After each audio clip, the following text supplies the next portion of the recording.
guy, Iowa Senator Chuck Grassley. Welcome, sir, for your time today, and a good morning to you. You don't love it. Will you vote for it? Yes, I'm going to vote for it. I had meetings last week during our Senate recess in Iowa in 13 different counties. And in those 13 counties, Iowans are fed up with the partisanship in Washington. They're fed up with talk about possible default of debt, because we've never done that, and they want the government to run in a business-like way, just like these small businesses and people that come to my town meetings have to run their families or their small business. So we can't shut down the government. There's a lot in this bill that's very good. There's some that's not so good, but it is a compromise, and when Republicans have just control of 1 out of 3 branches of the political branches of government, you got to expect some compromise, and nobody's going to be 100% satisfied with every compromise you get. And just think how bad it would have been if the Democrats controlled the House of Representatives. We'd be spending trillions more than what we're going to be spending over the next 2 years with this agreement. May I ask you to assess the leadership skills of Kevin McCarthy? You've been on the Hill for a long time. He's new to the speakership. How do you think he's done? Well, I think the numbers speak for themselves better than anything I can be. Who's going to argue with a 300-plus vote for this bill and 100+ against it? That speaks better than anything Chuck Grassley can say about Kevin McCarthy's leadership. He's proven himself to be a leader. All right. Oh, that would be an endorsement. Next topic. You talked to the FBI Director, Christopher Wray, on the phone yesterday, right? And you're trying to get a look at this document. From what I understand, he says you're okay to come to the Bureau and look at it. Is that the case, and is that good enough for you? Well, it's not good enough for me. We asked for the document a month ago. It's been subpoenaed. He ought to respond to a subpoena. We're doing the constitutional job of oversight. I have read that document. If he would read it, and it's an unclassified document, he admits it exists, and we aren't interested in whether or not the accusations against Vice President Biden are accurate or not. We're responsible for making sure the FBI does its job, and that's what we want to know. Okay, Senator, let me stop you there. You just said you read the document, is that right? Yes. Then what did it say?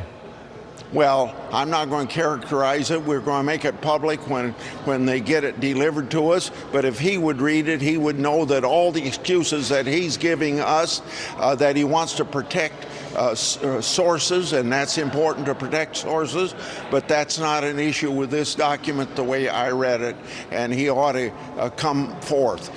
They've got to produce this document. You know, they're up against what the Durham report has said about the shortcomings and the political bias of the FBI, and this is just one more example of them not being forthcoming to the public, because the public's business ought to be public, and there's no reason for an unclassified document to be held in secret. Senator, how damning is this document to the sitting U.S. president?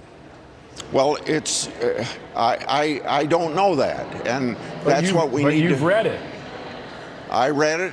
Let's put it this way: there's accusations in it, but it's not for me to make a judgment about whether these accusations are accurate or not. It's up to my job to make sure the FBI is doing their job, and that's what this is all about, as far as I'm concerned. Public's business ought to be public. James Comey, the former FBI director, did an interview yesterday. He really thinks that the Republicans, and I think he's including you in this, is out to get the FBI. Listen to him here. It's really unfortunate. The notion that the FBI is some sort of leftist cabal out to get the Republicans is so crazy. It just shows you how crazy our times are. The FBI will be fine in the long run. This fever around Donald Trump in the MAGA world will eventually break, but it's become somehow a nutty article of faith that the FBI is out to get Republicans. Your reaction, sir? We are not out to get the FBI. We're out to change the culture of the FBI at headquarters. The people that are at the grassroots in Iowa and throughout this country doing their job, investigating crime, we have no complaints with them. We have complaints with the fact that there was political bias with the emails of Hillary. We have political bias in the hurricane investigation that went on. We have political bias that's been proven by the Durham report. And the FBI has to straighten out their house, get it in order, and he's trying to tell us that he's made changes since he's been there. Maybe he's made some changes, but he hasn't made enough changes. And just a recent information I got from whistleblowers maybe 6 months ago with a guy by the name of Tebow using political bias in starting an investigation against Trump, stopping an investigation against Hunter.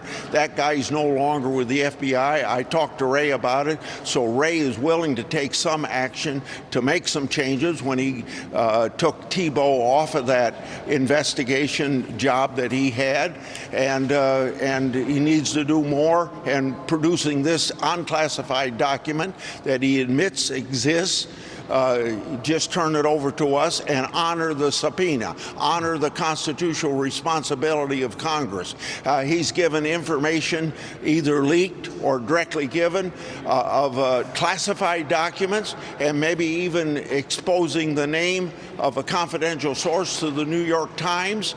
Well, he's treating Congress like second-class citizens compared to the New York Times, and it's just not right. It's unconstitutional, his actions. Well, sounds like there's more work to be done.